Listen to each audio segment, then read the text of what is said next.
이 시간 앞뒤 좌우에 있는 분들과 이렇게 한번 인사했으면 좋겠습니다. 당신의 얼굴을 보니 천사의 얼굴을 보는 것 같습니다. 예, 천사의 얼굴을 보는 것 같습니다. 저를 쳐다보시는 것은 제 얼굴이 천사 같아서 그러신지 모르겠습니다. 이 시간 우리 함께 읽었던 창세기 15장 1절부터 6절까지의 말씀을 가지고 하늘의 별을 세어보아라 라는 제목으로 하나님 말씀 증거하도록 하겠습니다. 건강한 사람은 반드시 성장하게 되어 있습니다. 그런데 성장하기 때문에 겪는 고통이 있습니다. 특별히 청소년 시기에는 이 성장이 급격하고도 다양하게 일어나기 때문에 많은 혼란을 겪게 됩니다. 흔히 말해 사춘기라고 합니다. 그때에 우리들은 인생이 동화책 같지 않다라고 느끼면서 자기만의 세계가 점점 형성되어져 가죠. 이런 시기일수록 특별히 만남이라는 것이 얼마나 중요한지 모릅니다. 사춘기 시절에 만나는 사람들의 영향을 굉장히 많이 받습니다. 특별히 좋은 선생님을 만나면 삶의 방향이 확 바뀌어 버립니다. 특별히 예민하고 혼란스러운 사춘기 청소년을 지혜롭게 인도해 주시는 어른을 만날 수 있다라는 것은 이 각각의 인생에 얼마나 커다란 축복인지 모릅니다. 저도 하나님께서 제게 주신 은혜와 축복들이 너무나도 많지만은 고등학생 시절 저를 가르쳐 주셨던 체육 선생님과의 만남을 통해서 저는 이 목회의 길로 인도함을 받았습니다. 이 사춘기 시기에 좋은 만남, 특별히 좋은 스승과의 만남은 평생 잊지 못하게 됩니다. 우리는 신앙의 사춘기를 만날 때도 있습니다. 인생이 동화책 같지 않다라고 느낄 때가 사춘기를 겪는 것처럼 하나님의 약속들이 성경에 기록되었고 교회에서 늘상 이렇게 선포되는 하나님의 약속이 우리가 살아가고 있는 현실과는 거리가 멀다고 느껴질 때 신앙의 사춘기를 겪습니다. 이미 교회에서는 우리가 직분도 받았고 열심히 봉사를 하고 있음에도 불구하고 마치 사춘기 청소년처럼 의심이 생기고 실망감이 차오르기도 합니다. 우리만 그랬던 것이 아닙니다. 오늘 본문 말씀을 보면 믿음의 조상 아브라함도 이런 시기를 지났음을 우리는 발견하게 됩니다. 우리가 읽은 이 본문의 이야기는 1절 말씀을 보면 이후에라고 하면서 먼저 시점을 우리들에게 가르쳐주고 있습니다. 그렇다면 이후에로부터 시작을 한다면 앞장에서 어떤 일이 있었는지를 살펴보아야 합니다. 앞서 문맥인 창세기 14장에서는 메소포타미아 연합군과 소돔과 고모라 연합군이 두 차례 전쟁을 벌이게 됩니다. 메소포타미아 연합군들은 큰 승리를 거두게 되고 이 소돔과 고모라 지역을 약탈하고 돌아갔습니다. 재산을 강탈하였고 인질을 잡아갔습니다. 그런데 그 인질 중에서는 아브라함의 조카 롯도 있었습니다. 아브라함에게 있어서 이 롯이라고 하는 존재는 조카 그 이상이었습니다. 창세기 12장에서 하나님께서는 아브라함에게 약속하시기를 내가 너로 큰 민족을 이루게 하리라고 말씀을 하셨는데 그 하나님의 약속은 있었지만 아내는 불임으로 인해 아들이 없었고 아브라함에게 있어서 유일한 혈육은 조카 롯밖에 없었습니다. 지금은 비록 아브라함과 롯이 갈라져서 따로 살고 있지만 아브라함은 조카 롯이 하나님께서 약속하신 후손이라고 강하게 믿고 있었습니다. 그러니까 이 조카 롯이 인질로 잡혀갔을 때 아브라함은 조카 롯을 반드시 살려야만 했던 것입니다. 아브라함이 어떤 사람입니까? 죽음의 위기 앞에서 아내를 누이라고 속일 만큼 겁이 많고 얄팍했던 사람 아닙니까? 그랬던 아브라함이 죽음을 무릅쓰고 전쟁에 참여하게 됩니다. 이 동맹군들과 그리고 아브라함의 집에서 길리운 318명의 군사들을 데리고 기습 작전을 벌여서 연합군을 물리치는 놀라운 일을 행하게 됩니다. 그리고 모든 재물과 조카 롯까지 찾아서 되돌아오게 됩니다. 그리고 난 뒤에 아브라함은 전리품을 하나도 취하지 않았습니다. 커다란 승리를 거두게 되었습니다. 전리품을 취하지 않으면서 스스로에게 굉장히 떳떳할 수 있었습니다. 그런데 이 전쟁이 마친 후에 아브라함에게는 불안감이 엄습해 왔습니다. 마치 엘리야가 거짓 선지자 850명을 상대로 커다란 승리를 하였지만은 로뎀 나무 아래에서 죽여주십시오라고 했던 것처럼 승리 이후에 아브라함에게는 두려움이 찾아왔습니다.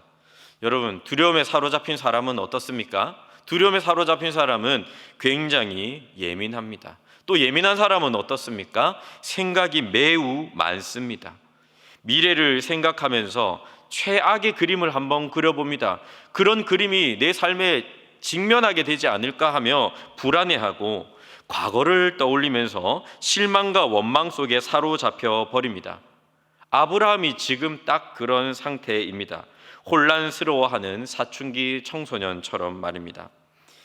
그렇다면 지혜로운 스승이 되시는 우리 하나님 아버지께서는 이런 아브라함을 어떻게 대하셨을까요? 우리는 본문의 말씀을 통해서 세 가지로 함께 살펴보기를 원합니다. 먼저 첫 번째로 하나님께서는 그런 아브라함을 위로하십니다. 사랑의 반대말을 무관심이라고 하죠. 그러나 하나님께서는 아브라함을 사랑하시기 때문에 홀로 내버려 두지 않으십니다. 사춘기 청소년도 마찬가지죠. 제 아무리 말을 듣지 않고 예민하고 사납게 굴어도 절대로 혼자 내버려 두어서는 안 됩니다.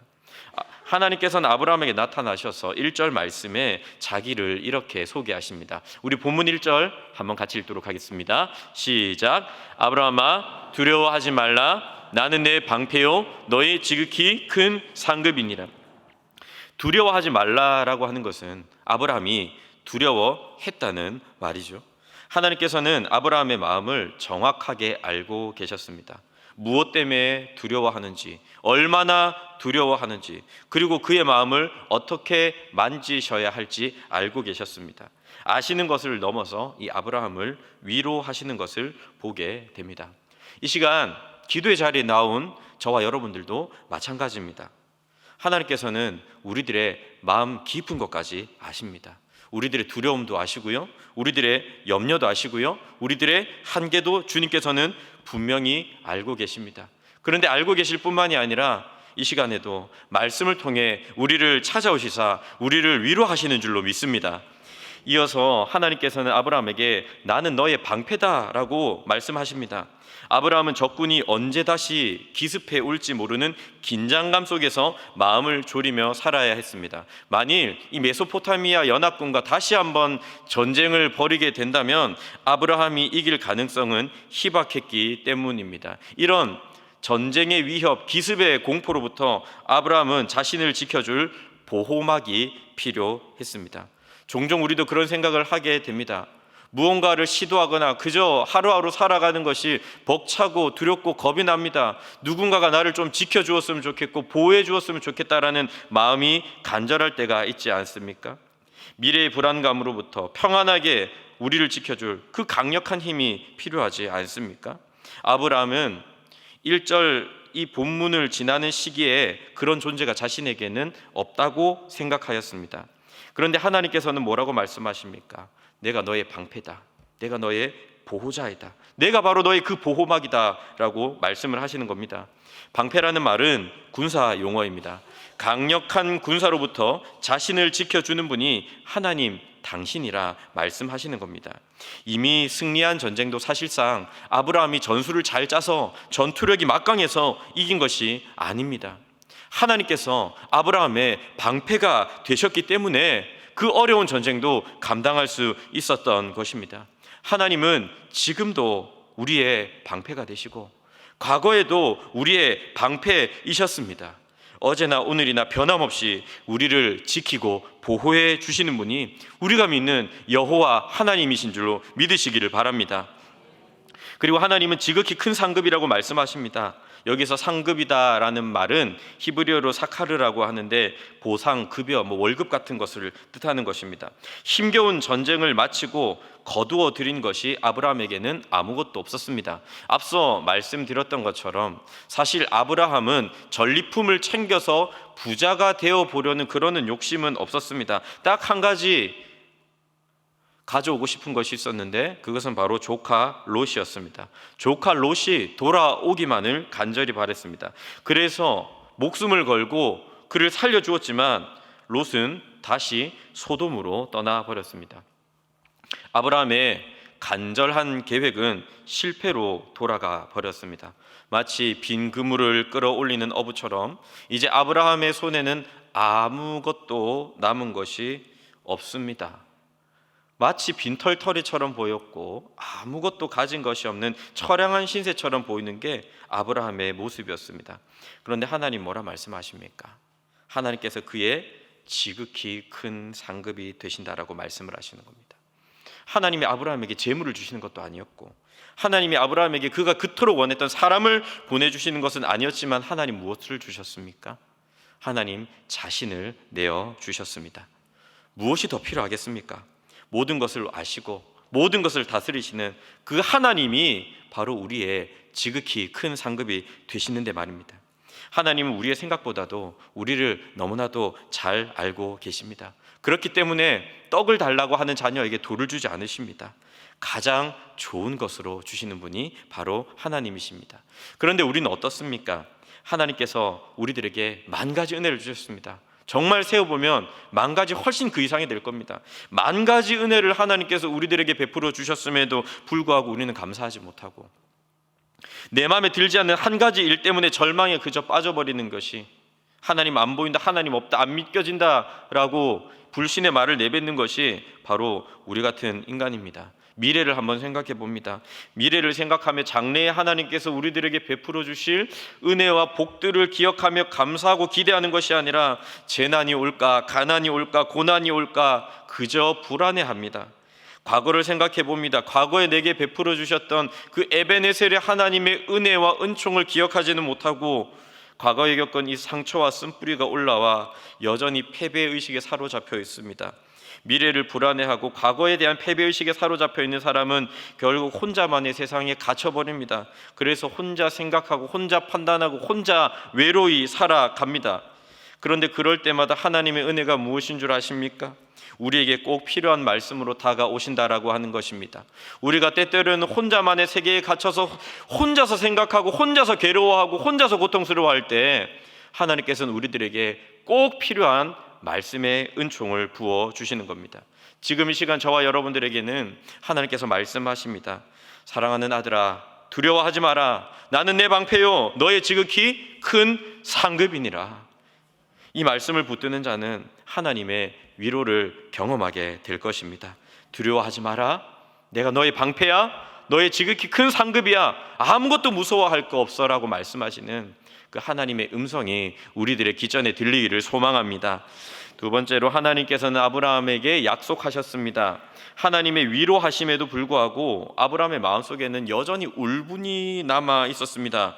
그동안 하나님께서 말씀하실 때 아브라함이 말대답을 한 적이 없었습니다. 그런데 오늘 본문 2절 3절을 보면 아브라함은 하나님의 말씀 앞에 꼬치꼬치 따지듯이 대답합니다. 아브라함이 이르되 주 여호와여 무엇을 내게 주시려 하나이까? 나는 자식이 없사오니 나의 상속자는 이 다메섹 사람 엘리에셀이니이다. 아브라함이 또 이르되 주께서 내게 씨를 주지 아니하셨으니 내 집에서 길린 자가 내 상속자가 될 것이니이다. 특별히 3절을 우리말로 번역하면 이렇습니다. 보소서 당신이 나에게 주지 않았습니다. 보소서 내 집의 사람이 나를 상속할 것입니다. 울분이 가득해서 하나님 앞에 따지듯이 대답을 하고 있습니다. 여기서 자식이 없사오니, 자식이 없는 상태를 히브리어로는요 아라리라고 하는 형용사를 사용하는데, 이 말은 벌거벗었다라는 의미를 가지고 있습니다. 마치 벌거벗고 돌아다니는 것처럼 수치스럽고 창피해서 더 이상은 못 견디겠다라며 하나님 앞에 토로하고 있는 것입니다. 우리가 생각하고 상상하는 것보다 아브라함의 마음은 굉장히 심각했고 매우 예민하였으며 진지하였습니다. 그리고 이제 아브라함은요 죽음을 생각할 수밖에 없었습니다. 당시의 평균 수명이 고대 문헌에 따르면 30세 정도 되었는데, 아브라함 75세에 가나안 땅으로 들어와서 지금 15장의 시점은 약 10년째가 다 되어가던 순간이었습니다. 아브라함은 당연히 죽음을 준비해야만 하는 나이를 이미 지나가고 있었습니다. 그런데 현실은 어떻습니까? 조카였던 롯도 떠나갔고 자식도 없는데 이렇게 죽게 될 것 같다, 처량하게 느껴질 것 같았습니다. 자신이 죽으면 누가 장례를 치러줄 것인가에 대한 고민도 아브라함에게는 생기게 되었죠. 당시에 자손이 없을 경우 양자를 삼아서 자신의 장례를 대신 치르게 했던 풍습이 있었습니다. 이런 마음이 쌓이고 쌓여 결국 아브라함은 엘리에셀이라는 종을 양자로 삼으려고 마음을 먹게 됩니다. 종종 우리가 원하는 것을 왜 할 수 없는지 이해되지 않을 때가 분명히 있습니다. 하나님 앞에 우리가 큰 것을 원한 것도 아니고 많은 욕심을 내었던 것도 아닌데 남들은 저렇게 쉽게 얻어내는 것을 우리는 누리고 소유하는 것이 너무나 어렵게 보일 때가 있습니다. 기다림의 시간이 너무나도 길어지고 아무리 몸부림쳐도 손에 잡히지가 않는 그 공백이 우리들의 삶 가운데 찾아올 때가 있지 않습니까? 그 공백을 기다리는 것이 답답해서 스스로 무언가를 채우려고 시도합니다. 아브라함에게는 엘리에셀이 그랬습니다. 그러나 여러분, 우리 신자들은요, 기다려야 합니다. 하나님의 인도하심보다 우리는 앞서지 말아야 합니다.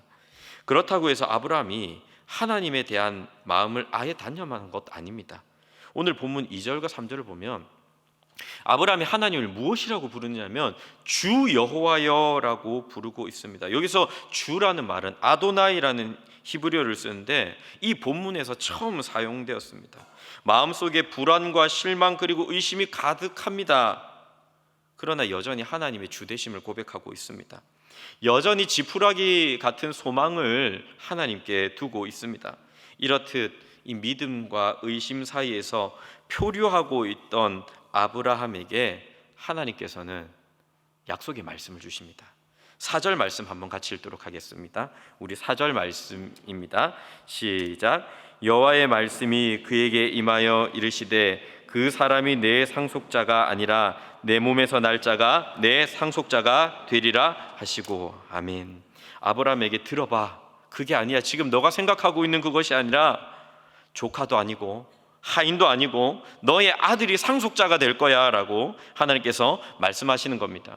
이 말이 아브라함에게는 굉장히 충격적으로 들렸습니다. 우리는 결말을 알고 있습니다. 아브라함이 100세에 이삭을 낳아서 독자로 키워내서 그가 후손이 되어서 지금까지 이르고 있다라는 것을. 하지만 아브라함은 몰랐습니다. 사라는 불임이었고 아브라함에게서 아들이 난 적은 지금껏 단 한 번도 없었습니다. 아브라함의 생각에는 절대로 일어나지 않을 일이 내 몸에서 아들이 난다라는 겁니다. 하나님의 약속이 아브라함의 이 좁은 생각과 그의 경험과 사고와 계획 속에서 일어나는 것이 아니라 그가 지금까지는 단 한 번도 생각해보지 못했던 놀라운 방법으로 성취된다라고 아브라함에게 말씀하고 계시는 겁니다. 다시 한번 실망하고 절망하고 주저앉아 있었고 의심하고 있었던 아브라함이 소망을 걸어볼 약속의 말씀을 하나님께서는 그에게 주고 계시는 겁니다. 주님의 약속은 우리가 함부로 계산하거나 우리가 함부로 재단할 수 없습니다. 하나님께서 우리를 통해, 교회를 통해, 가정을 통해, 자녀를 통해 어떤 일을 어떻게 행하실지 우리는 알 수 없습니다. 우리는 그저 겸손히 가만히 서서 주님이 하시는 일을 바라보면서 그분이 하시는 일 속에서 감사하고 찬양하고 그분의 이름을 영화롭게 하는 것이 우리들의 본분인 것입니다. 이어서 너무나도 지혜로우신 스승이신 하나님께서는 아브라함에게 현장 학습을 시켜주십니다. 아브라함을 데리고 나가셔서 5절 말씀을 보면 하늘의 별들을 세어보아라. 너의 자손들이 이렇게 많을 거야 라면서 하나님께서 직접 말씀해 주십니다.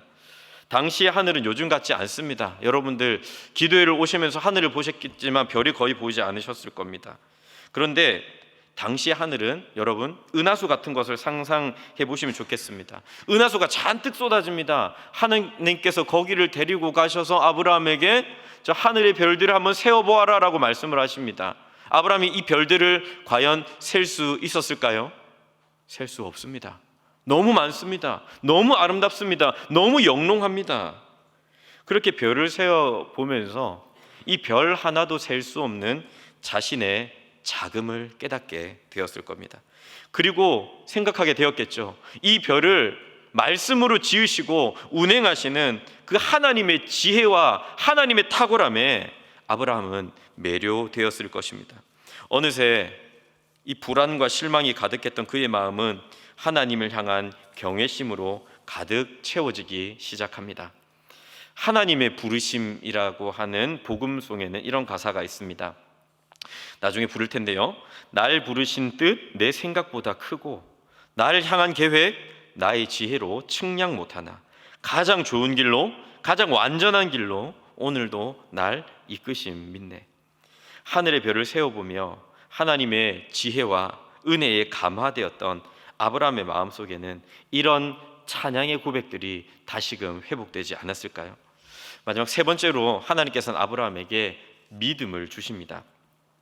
여기서 한 가지 우리들의 질문이 있습니다. 아브라함에게 너의 아들이 후손이 될 것이야 라고 약속을 하셨는데 그것 좀 일찍 알려주시면 안 될까 하는 것입니다.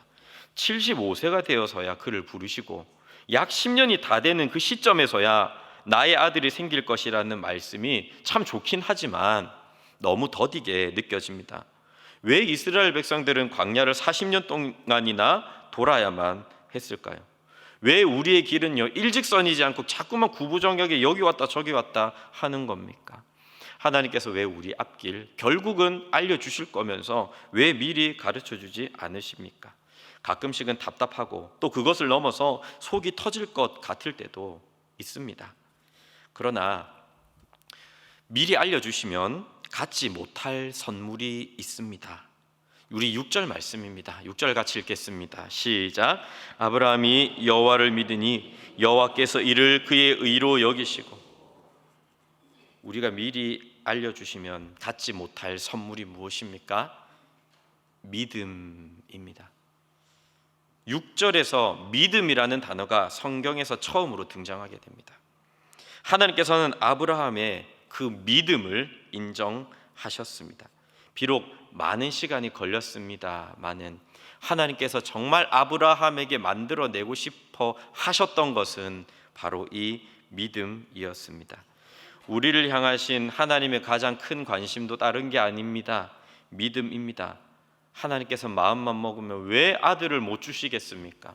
하나님께서 마음만 먹으시면 왜 우리들에게 물질을 못 채워주시겠습니까? 우리 건강케 하지 못하시겠습니까? 무엇 하나 하나님께서 능치 못하실 일이 있겠습니까? 하지만 하나님의 관심은 무엇입니까? 우리들의 마음 중심에 있는 하나님을 향한 믿음입니다. 하나님께서는 우리를 마치 버튼 하나 누르면 뭔가 나오는 기계적인 존재로 만드시지도 않았고 대하시지도 않으십니다. 하나님은 우리들에게 약속해 주시고 우리는 믿음으로 반응하게 하셨습니다. 그러면서 우리와 하나님 사이에서는요 인격적인 관계가 형성이 되는 것입니다. 믿음을 만들어내기 위해서 그러니 하나님께서는요 그저 적당히 하시는 게 아니라 정말 열심으로써 우리를 계속해서 설득하십니다. 그 설득을 기계적으로가 아니라 인격적으로 받아들이고 믿음으로 반응하는 자만이 결국은 하나님의 벗이 될 수 있습니다. 하나님께서 좋아하시는 것을 나도 좋아하게 되고 하나님이 사랑하시는 사람을 나도 사랑하게 되고 하나님이 꿈꾸시는 그 꿈을 나도 함께 꾸게 되는 하나님의 벗이 될 수 있다는 말입니다. 그저 기계적이고 딱딱한 종교 생활로는 결코 하나님의 벗이 될 수 없습니다. 오직 믿음으로 될 수 있는 것입니다. 아브라함의 일생은 이처럼 믿음이 완성되어져 가는 과정이었습니다.